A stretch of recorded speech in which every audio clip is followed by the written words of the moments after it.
much. Yeah, thank you very much for the introduction. It's a real honor to be here. We're going to get this technology working here in a second. I have to start off with an apology, and I'll just give you a little foreshadowing. First three slides are going to be an apology, an equivocation, and a bunch of caveats. So you're in for a wild ride. Hang on. So yeah, so the apology is, when Ken asked me to if I wanted to do this, sent me a link, said, hey, check out the previous stuff so you know what you're signing up for. I looked at the link, website, okay, photo, bio, link to the video of the talk. Sounds great. Yeah, okay, let's do it, Ken. So imagine my horror when, as a reformed introvert, when I walk in to meet with our senior design team, Team 11 here this semester, and see a giant portrait of myself in the EB2 lobby, and extend that horror out to it with the growing realization that it's basically hanging on every vertical surface throughout the building. So apologies for having to spend about a month looking at my mug. So yeah, as was said earlier, my name's Devin. I help lead the data science team at Advanced Auto Parts. It's a very new team. But I've been with them just over a year now. But basically my whole career, I've been inside of large organizations. Always been passionate about trying new things, about innovation. I grew into technology about sort of midway through my career. I actually started in linguistics. So sort of had a passion for foreign languages, thought I wanted to be sort of an interpreter, and came into technology much later, really through just being fed up with not being able to actually solve my own problems, do anything with a computer. As I said, I sort of garnered this reputation for myself as an innovator. I will equivocate, here it comes, a little bit on the troublemaker. I mean, that's really sort of a reflection of the learning process that I went through throughout my career and continue to go through, and just having an abundance of sort of organizational friction and sort of not knowing how to express myself in a context that would be understood by people throughout, a broad spectrum of people throughout the organization. Proposing ideas that clash with strategic direction. I mean, all the terrible, a lot of bad ideas, but I sort of figured things out. I think at one point I received a cease and desist letter from someone inside my own organization, although I did end up winning a national award for that project. So, I don't know if there's a lesson there or not. And so here's the caveats, right? So again, this roller coaster's off to a start. So this is not research. This is just my observations throughout my career. Not authoritative. It's not the opinions of my current or any of my former employers. I welcome any sort of disagreement or dissension or questions. Although normally I would take questions throughout, but I think in this case I might be able to do them at the end, and hopefully we'll leave time for them, depending on how things go. So I think it's important to just sort of get this out of the way, that sort of this baseline assumption that we think that innovation is important, sort of fundamentally important for growth and moving forward and exploring new ideas. If you're really stuck on the idea that computer science peaked at the 286 mainframe and everything else has just been a waste of time, this probably isn't the talk for you. And specifically the context is going to be inside of large organizations. I might reference startups or smaller companies. I don't have a lot of experience there, so I'll try and keep that to limited. When I'm talking about, if I'm using broad statements, I'm really talking about again, inside of sort of big organizations. It's probably even worth defining that a little bit. I'm really talking about, big, right? 10, 20, 30, 40, 50, 60, 70,000 plus employee organizations, right? Big ones. If you actually want to read some well-researched and properly sourced and cited content on innovation, I would highly recommend these two. They're particularly relevant to sort of the topics that we'll be discussing today. First one is Rebels at Work. Probably maybe my just favorite book on innovation. There's a lot of them out there, a lot of books on innovation out there. Probably my favorite. If you read nothing else out of it, there's a section on rebel self-care that is just cannot be missed. Innovator's Dilemma, I like this because it sort of explains, from the perspective of the innovator, right? I like Innovator's Dilemma because it sort of explains the somewhat counterintuitive nature. It helps answer the question of why do large corporations sort of behave this way when it comes to new ideas? So I find that very, very helpful as foundational understanding. And so sort of structured the talk this way. I don't know. It's probably better ways to do it. Broken into 4 chunks. I put them in linear order because even in 2019, slideshows continue to be sort of serial beasts, right? But it's sort of a spectrum and not even really a spectrum, more of a big mishmash, right? We can focus on these topics, but know that they sort of interweave with one another and blend. Trying to draw a hard line is probably a mistake, which I've obviously made in preparation for this evening. But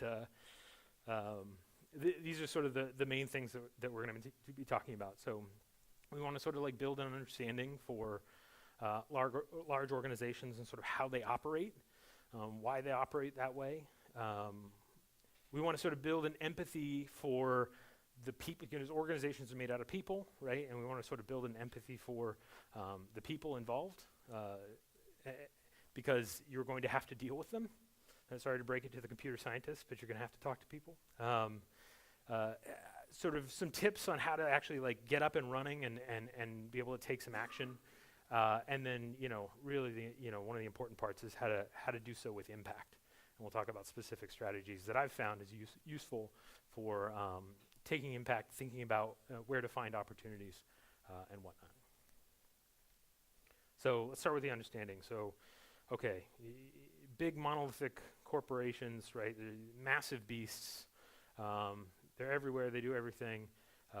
Lots of employees, all sort of churning away. From an innovator's perspective, someone who's sort of passionate about trying new things, this can be a very scary place. There's a whole lot of business as usual. It's probably been there for a very long time. In some cases, years, some cases, decades.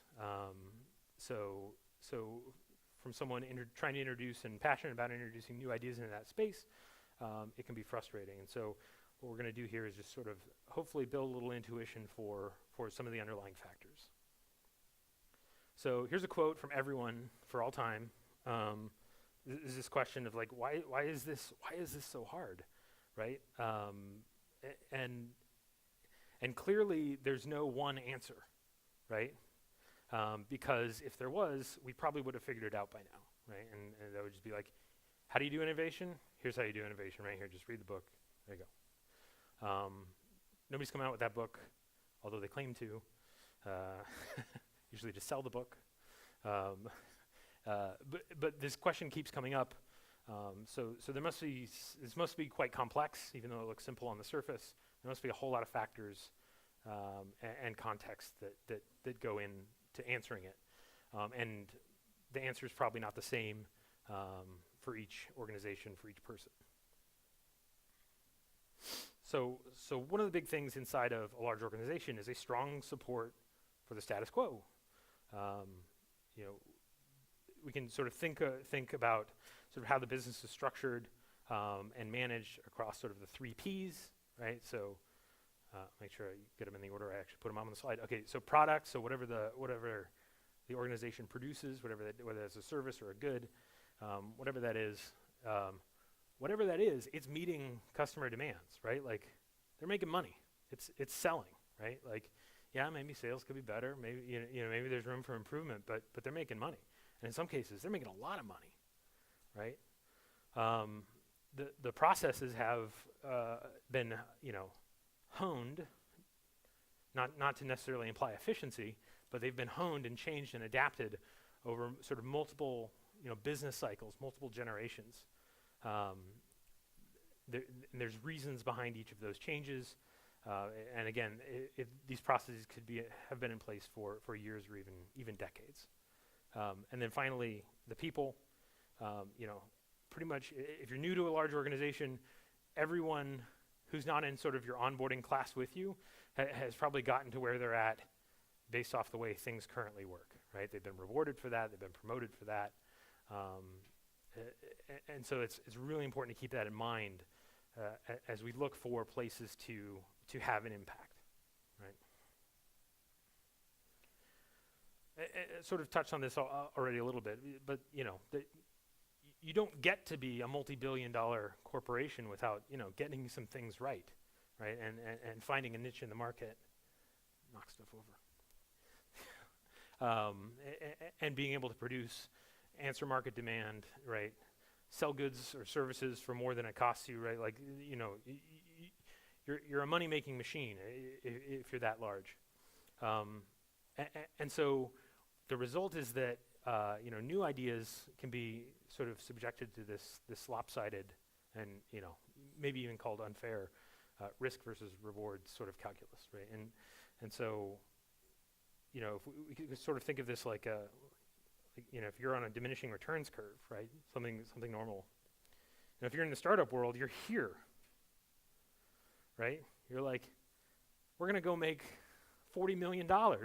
We just got to figure out how to deploy this new idea and get it to market, right? Because you got this whole curve, ahead of you that is showing up. Oh, good. I should have checked that before I started referencing it. But if you're inside a large organization, you're sort of like way up here, right? You've sort of had your hit. You were a startup a long time ago, right? Like you were a small business, right? You were pressing your greenfield advantage 40, 50 years ago, maybe, right? Like now it's all about marginal growth. Now, because of the numbers we're dealing with, 1% gains are still very large numbers, right? But you're way up on this curve, right? And because of the nature of this curve, and granted, I'm doing a lot of hand waving, literally and figuratively, but hopefully you get the idea, right? And because of the shape of the curve, it's always going to be, one step in to the left is always going to be a bigger drop than one step to the right will be a gain, right? Because of the nature of the slope of the curve, right? And so from the organization's perspective, right, it's much worse to risk one step backwards, even if it means not taking one step forward, right? Because again, we're making money.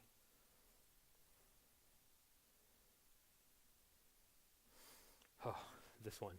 This took me a long time to learn and a long time to adapt to. That's a joke, by the way. It's not actually my law.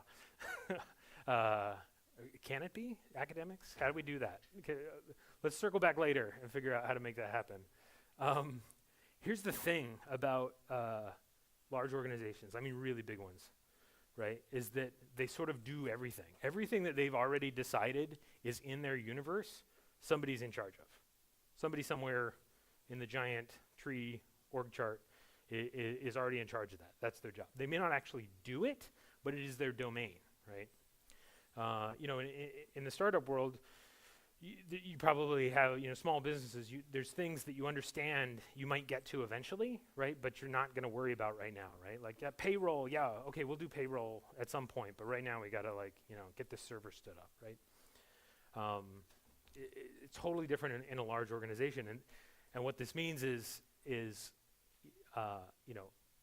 wherever you want to go, you're going to be have already been assigned to a role, right? There's a high barrier to sort of exit that role, right? And to go and sort of play in anybody else's sandbox. Does that make sense?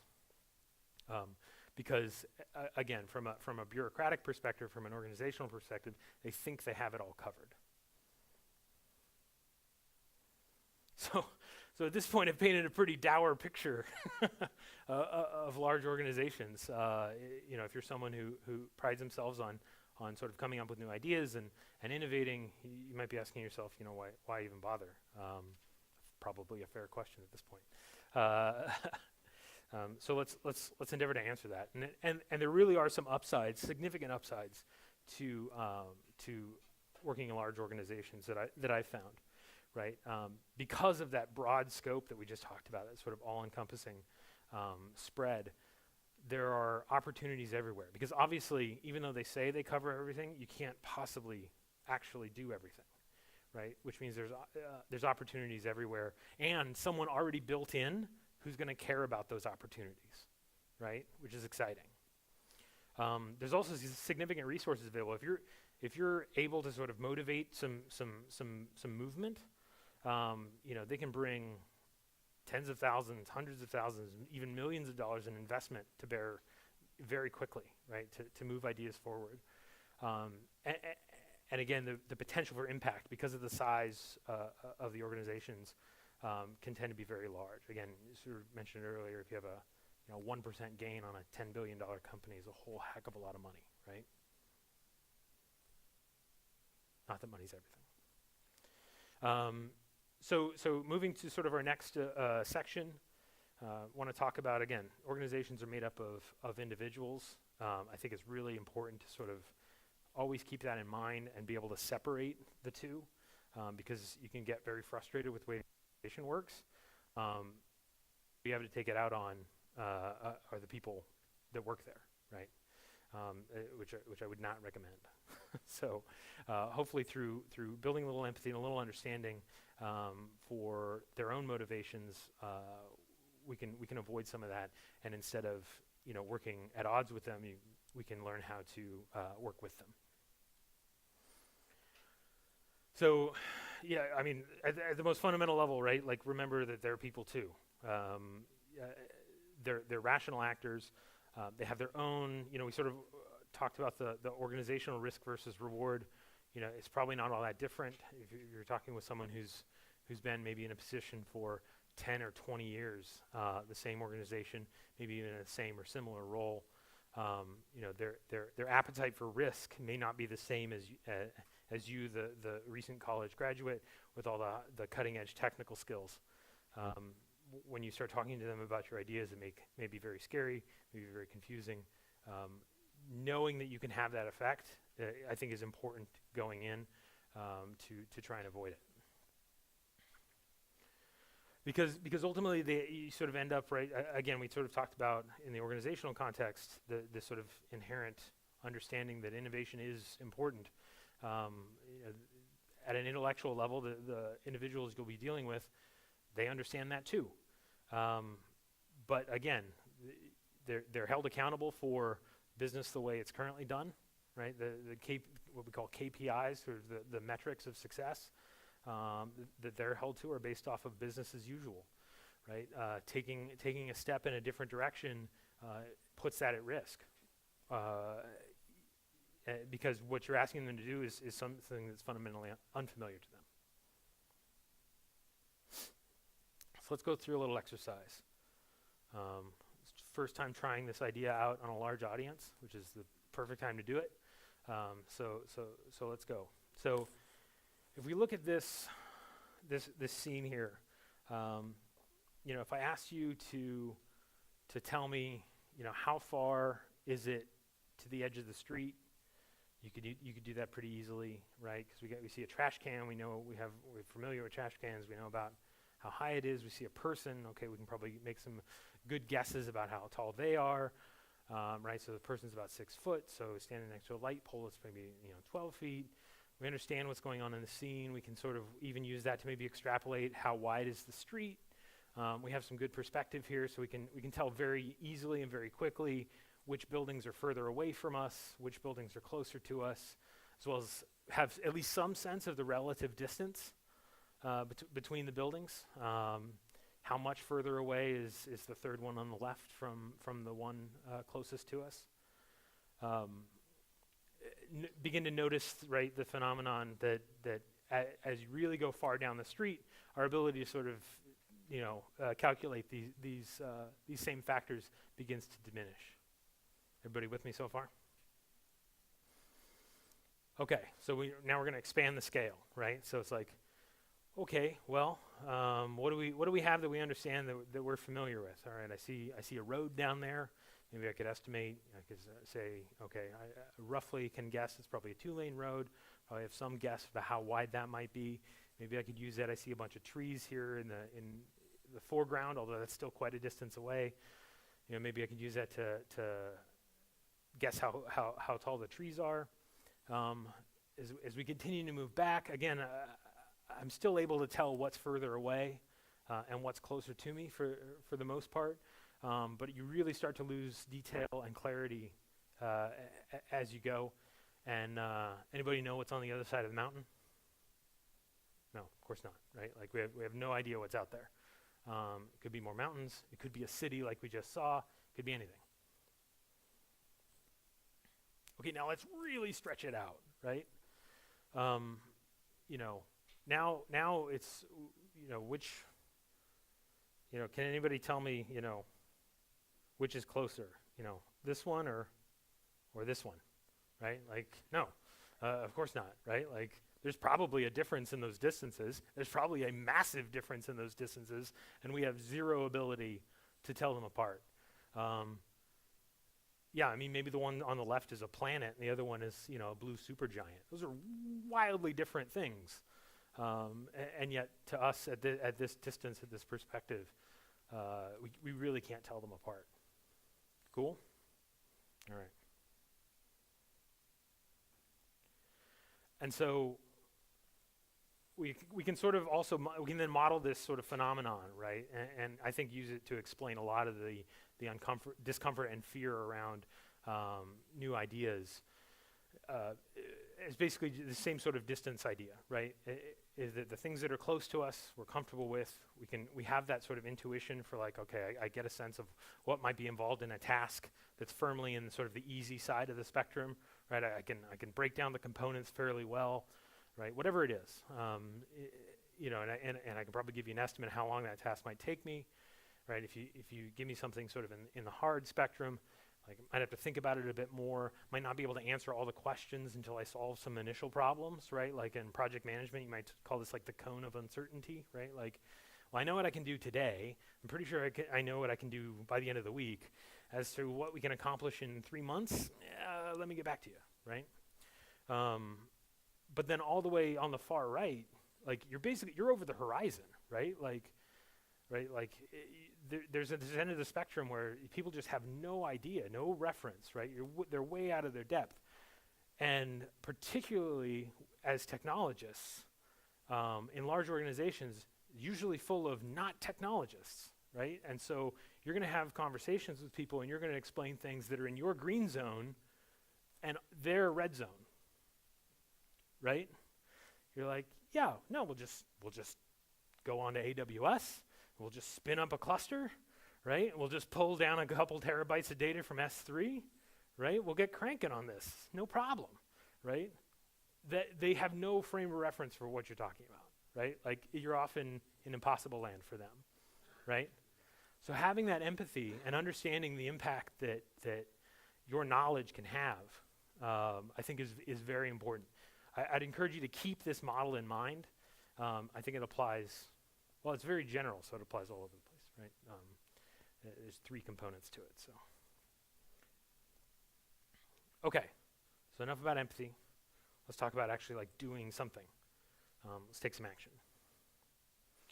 So the single most important thing, I think when it comes to action is you're gonna have to find something that inspires you, right? Something about the organization, and again, the benefit is the organization does a lot of things. It's very large. There may be opportunities all over the place. You need to find something that you can really get passionate about. What the organization does, the customers that they serve.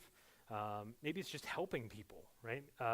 We've got a whole crew on our e-commerce team that just love to build stuff.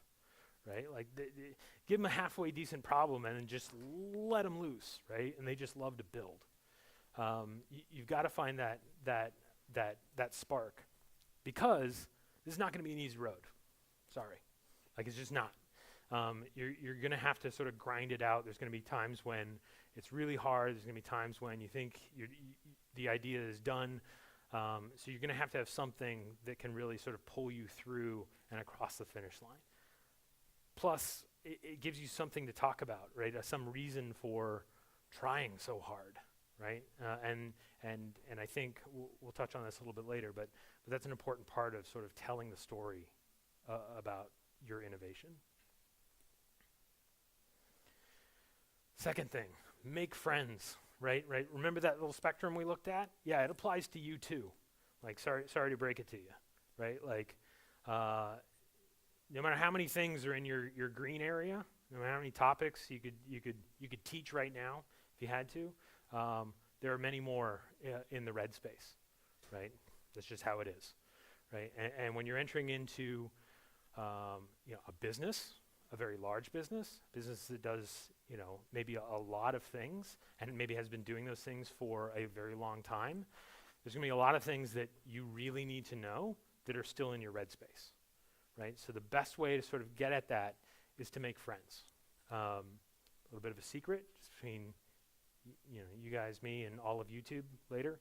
For a data scientist, I'm pretty bad at math, right? But I have some friends that are amazing at it, and we just make a great team, right? So being able to build a team is really at the crux of this. Being able to build a team that can complement one another, that can cover each other, right? You want the things in your red zone to be the things in their green zone, right? That's the ideal situation.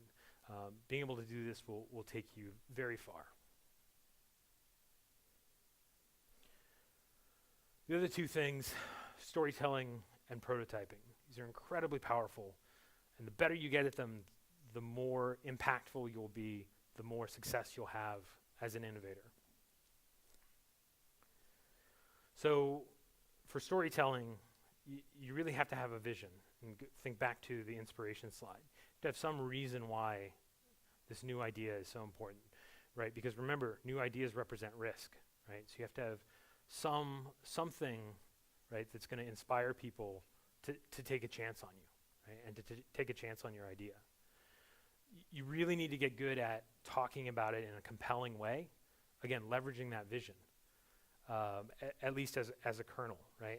And you need to be able to talk about it. You guys heard of the elevator pitch? We were just working on this with Team 11. The elevator pitch, like the 1 minute, like end-to-end spiel, right? So if you get stuck in the elevator with the CEO, right, like going from 1 to 21, right, like you can give them the whole thing, as well as be prepared to have long, in-depth conversations about what it is, what you're trying to do, be able to talk about what the risks are, what the benefits are. You need to be able to talk about all those things, and really, because again, there's a risk calculus.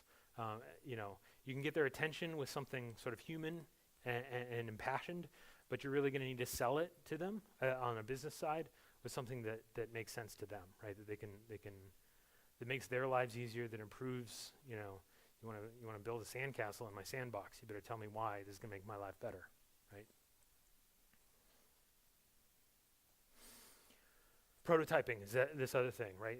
You make it real. You take something from the abstract and you put it in front of people, and you let them touch it or see it or whatever the case may be.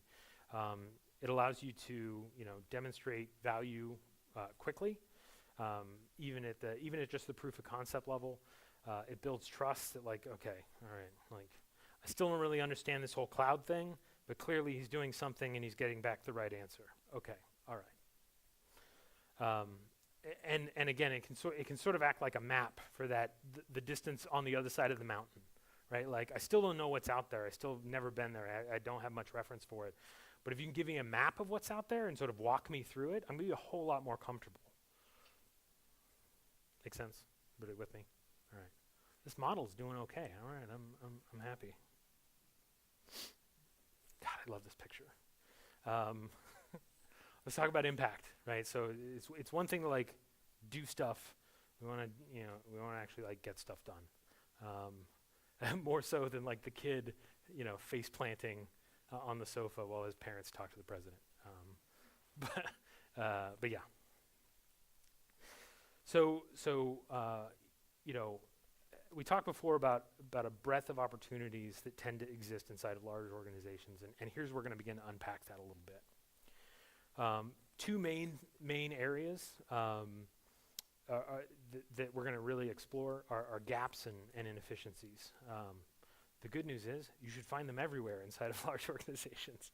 I used to be in the Army. It'd be what we call a target-rich environment.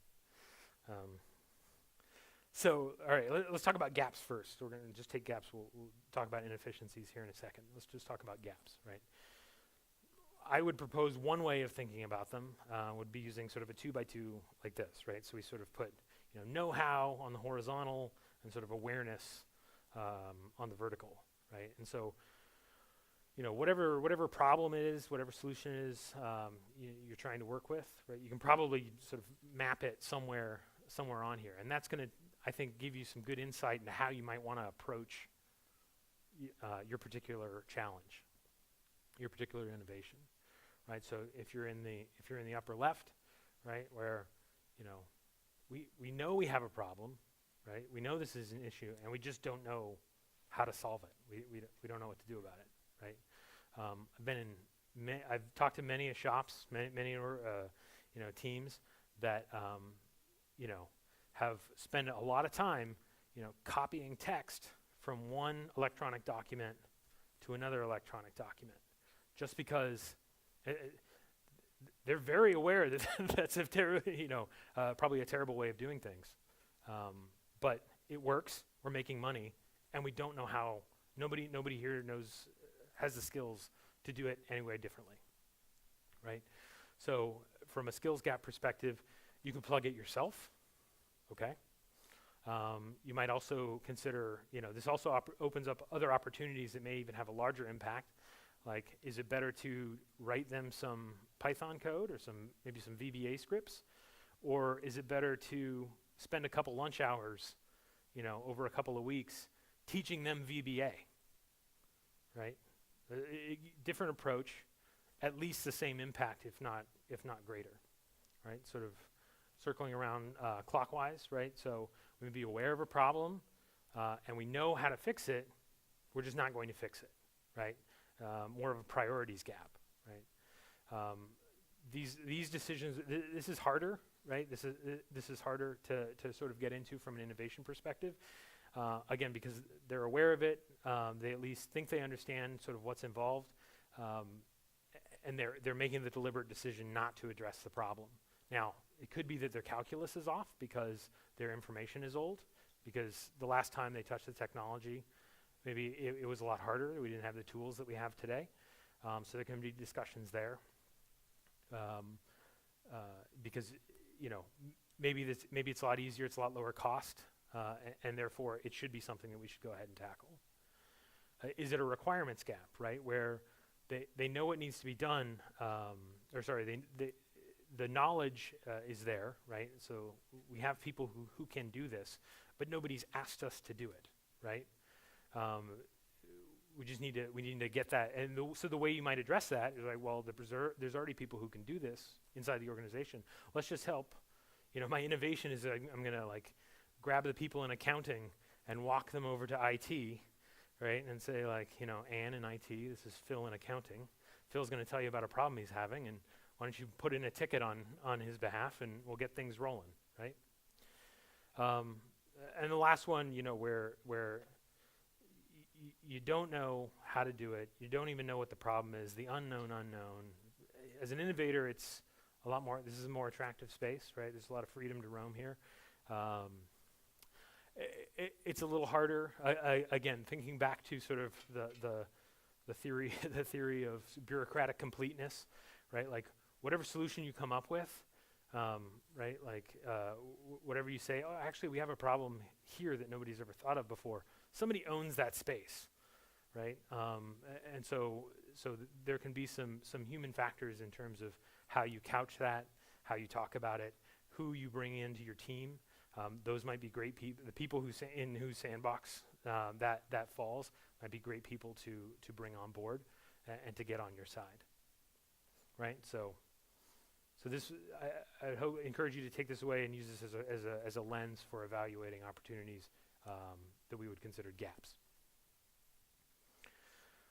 The other is inefficiencies. Is another big one. It's all over the place, right? First one's law. Not much you as an individual can do about this, but I would actually encourage you to get really familiar as time allows with the laws that govern whatever area you're in, whether it's business, or nonprofits, whatever it is. Get very comfortable with the law. Make friends with the lawyers. I've actually had great experience with lawyers, usually because they'll actually sit down and listen to like a well-reasoned argument, and then give a well-reasoned explanation as to why I'm wrong. I can work with that. Next is policy, right? So laws are written by lawmakers, right, and interpreted by lawyers. Policies are written by bureaucrats and interpreted by bureaucrats, right? To an innovator, they can feel like the same thing. They're just the rules, right? They're very different. They behave different. Breaking one might get you fired. Breaking the other might get you arrested, right? Like they're very different, and it's important, I think, to keep that in mind. Other sources of inefficiency are, maybe, hey, this technology we invested in 20 years ago and are still using, it leaves an opportunity for some sort of new idea, new innovation, new technology. Again, it was the right answer, was being the operative word, but maybe it's no longer today. And then this last one, it's hard to get upset with anybody over it. When you see it, you'll know what I mean. But never underestimate like the motivated yet unqualified individual, right? Like the people who, again, will like, you sit down and like, explain to me what you're doing here. It's like, right, I take this spreadsheet and I take these fields out of it and I filter it by this, and then I copy it over to this text file, right? And then I take that and I bring in this other information, right? And you're just like, as someone who can code, right? You're like, oh my gosh, right? But they're just motivated people, right? They're passionate about what they're doing. They're passionate about the problems they're trying to solve, and they're just figuring it out. Those can be some of the most rewarding people to help. Usually because, again, they've gone to great lengths to solve their problems, excessive lengths in some cases. And so if you can come in and make their lives a whole lot easier, well, that's a great feeling. So that's another place to look. The other thing, if you want to have impact, is you got to engage the big machine, right? And what I mean are the big bureaucratic mechanisms that your organization is going to have, right? They're going to have, an IT group. They're going to have, right, that takes requirements, builds, maintains systems, understand how to leverage that, understand how to take your idea and feed it into that pipeline. You need to build support for your ideas across the business. Again, which means you're going to need to express it in a business context. Sort of already mentioned IT when I jumped ahead of myself. If you're lucky enough to be part of an organization with an internal innovation platform, leverage that, or at least know why you're not leveraging it and be able to talk about that in sort of a non-threatening way, because there are lots of organizations out there with these sorts of platforms.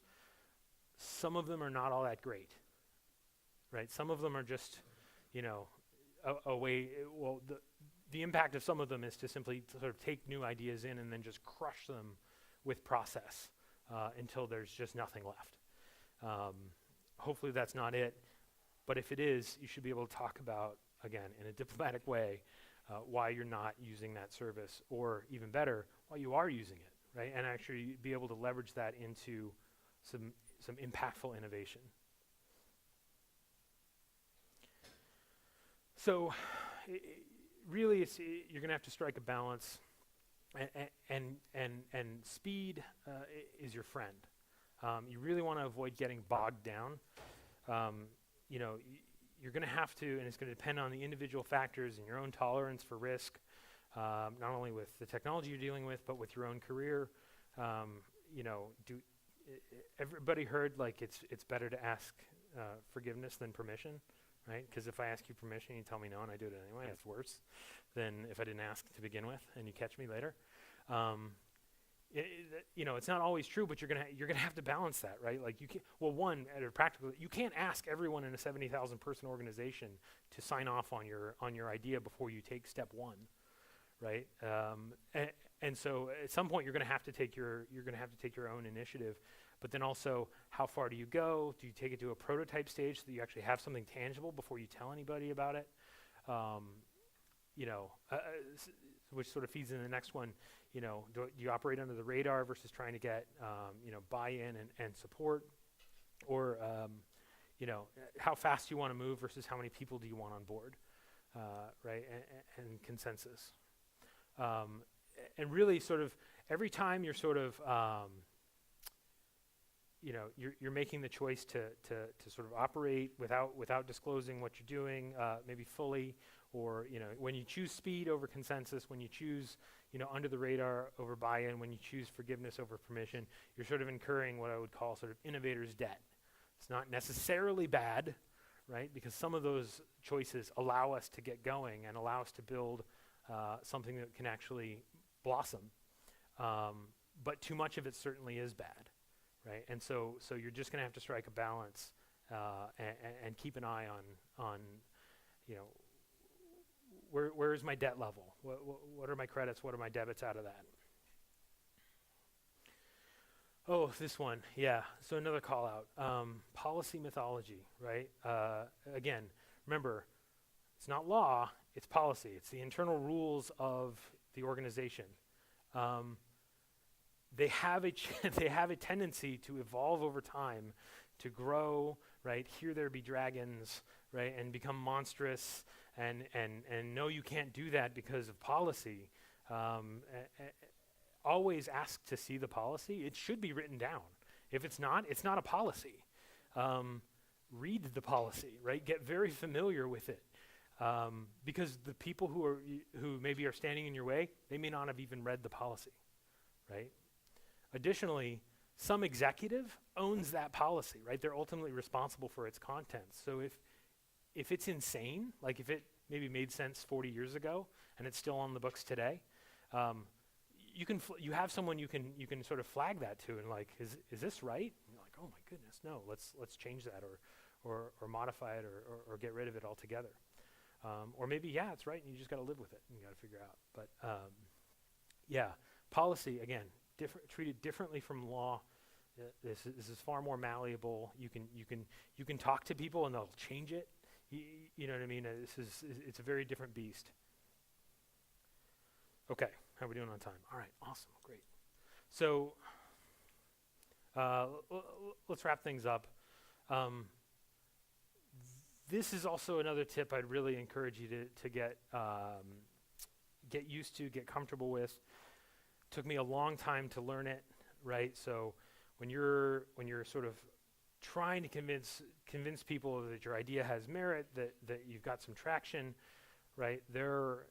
From the innovator's perspective, it can seem like when you finally wear them down, like explain it to them a different way, tell them again, follow up, right? When they're finally like, okay. It can seem like they haven't done much, right? And you've done a lot and they've done very little. One, it really doesn't matter, right? Like you're still going to get further if you help, if you celebrate the wins with them.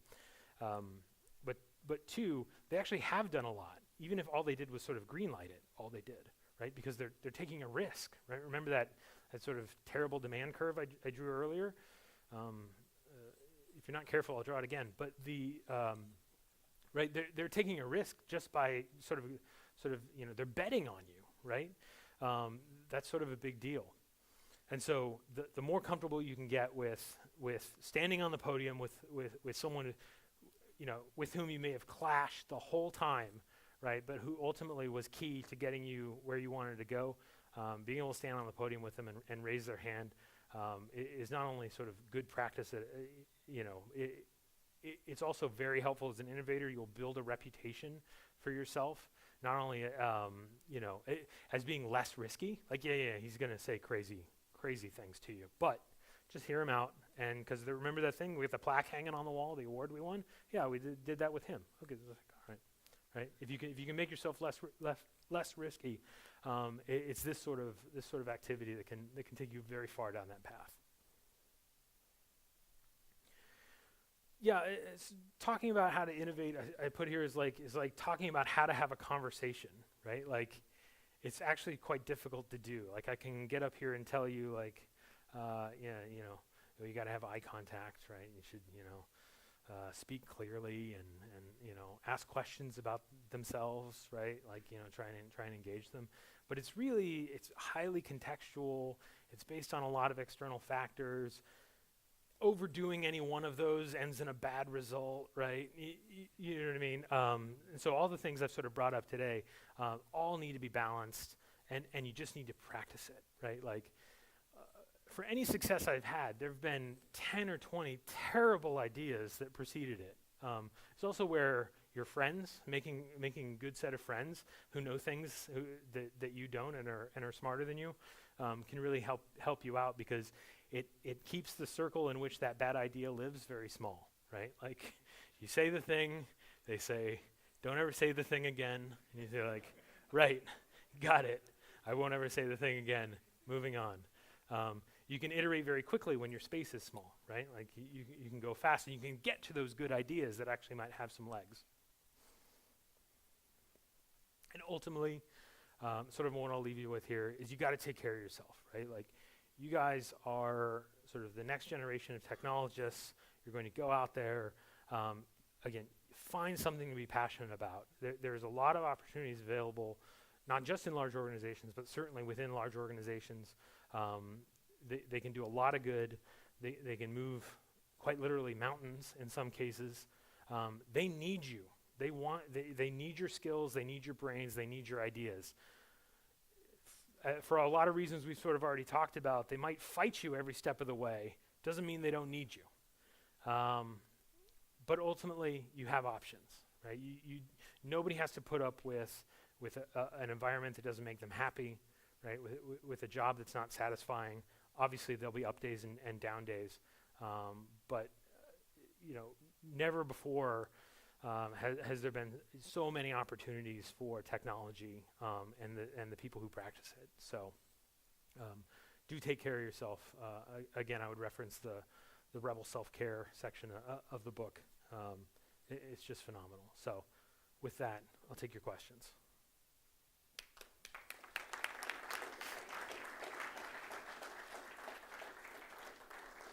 Okay, just a quick announcement. If you have a question, if you'd be so kind as to raise your hand. We've got a couple of ambassadors. Do you have a mic already? Okay, I'll give this one to Malik. And wait until you get the mic so we can capture your question on video, okay? Thank you.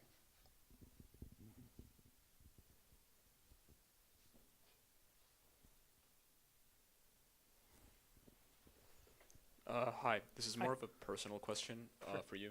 So, given that you're the director of data science at, Advanced Auto Parts. Advanced Auto Parts. Yeah, that's right. Sorry, but at least you didn't say AutoZone. Yeah, no. Yeah. Remember, red, not orange. Of course. So, what would you say separates like a data scientist who will become a director of data scientist from someone else who will typically stay as a regular data scientist? Yeah, no, I think that's a good question. It really comes down to sort of your own personal interests. Like, what do you really get passionate about? What are you really good at? Internally, and I think this is very common across. We have sort of a managerial track and a purely technical track. But there's certainly opportunities at all the way up. Well, maybe with the exception of sort of the senior executive ranks. Yeah, I mean, again, it really comes down to sort of what you're passionate about and which sort of track. But don't get too hung up on that either, right? Like you can switch back and forth. You can be a great people manager and a great technologist. They're not mutually exclusive. I think that it comes down to, do I want to just be really good at sort of building systems, or do I want to be really good at teams that build systems? Does that make sense? Yeah.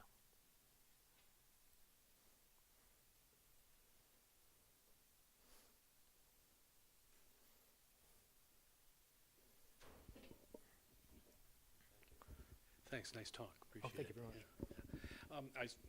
Academic departments certainly have rules, and they certainly have policies, and department heads have to deal with those. But there's another thing that we have. There's practices and behaviors that aren't written, but are still expected. Yeah. And you maybe could call them culture, departmental culture. It differs between departments. And I found sometimes those are harder to change than policies, because policies often have rules behind them, and you can, not rules, but arguments. Yeah. You can come in with different facts. But, culture is a little harder to deal with. I don't know if you've run into that. Yeah, I think I certainly have dealt with that. Because that is a problem, and very common throughout large organizations because of, I think probably really because of the length of time they tend to have been in existence, right? It's just sort of natural to grow in that direction. And so in my own personal experience, I found that, being able to establish a shared vision for something beyond the immediate argument is a great way to get past some of those, I don't mean to downplay it, but the more sort of like those behavioral, the more tactical, like, well, that's just not the way it's done. It's like, right, but we all agree that's where we're going. And those sorts of strategies I found reasonably effective. The other way is just to not tell that person and go do it anyway.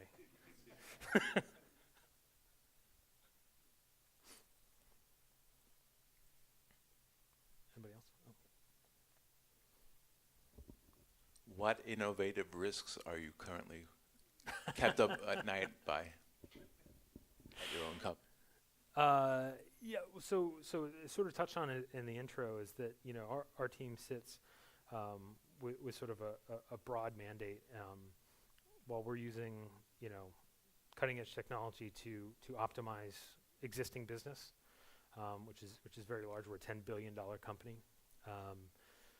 We also have the other end of the spectrum, which is to begin to imagine and explore what our business could look like in the future. What does the market hold for us out there? So things like AI systems, things like computer vision, very much on the table. Probably can't get any more specific than that. I apologize.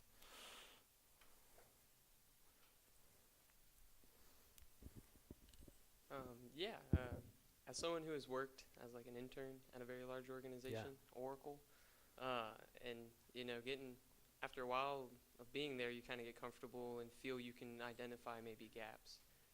But sometimes in trying to pursue that or even convince others that there is a need, maybe you get some progress and maybe some people hear you out, but over time, again, you still have to maintain what you're usually doing. So a lot of times that innovation is, your own personal costs.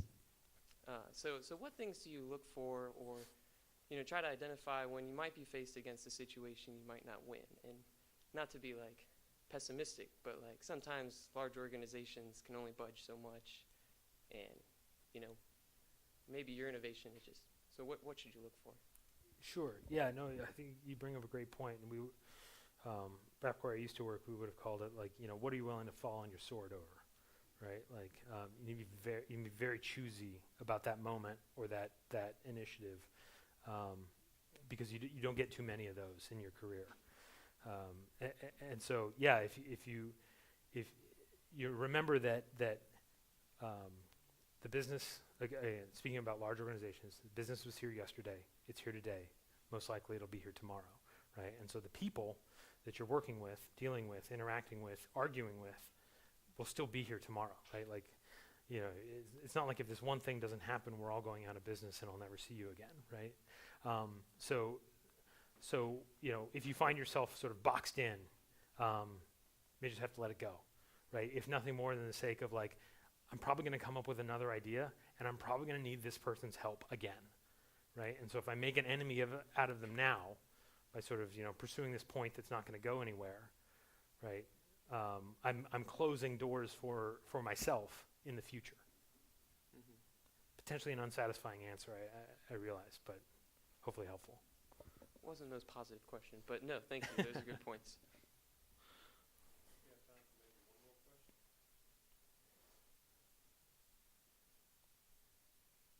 We good. Awesome. I'll ask is, A, I noticed your shoes. Those Converse are All-Stars. And I saw them pop up several times in a presentation. Is there correlation? Yeah, so, funny story. I was, so I basically, I always wear red Converse. Ever since, a million years ago, I briefed some like house representatives, an intelligence briefing, and I wore basically what I wear now, but they happen to be black Converse, and it was a great briefing. It went very well. After I walked out, one of the guys was sort of chuckling, leaned over to my boss's boss, and like, "Is he always dressed like that?" Which percolated its way through the bureaucratic ranks, right? Ultimately, remember the policy mythology? We had our own sort of set of telephone game going on, to the point where like I've offended our highest level visitors with my casual dress, and so I had to be formally reprimanded, which I was. Of course, it was also done in a very bureaucratic manner. So they said, they gave no specifics, right? They just said like, oh, what you did was bad. And here, sign this document that says you understand. And I was like, okay, great. So with a lack of specifics, I simply chose to believe that what they were offended with was the color of my black sneakers. So that night I went out and got red ones and have literally worn them ever since. It never came up again for some reason. So. Thank you, Devin. Yeah. Thanks very much.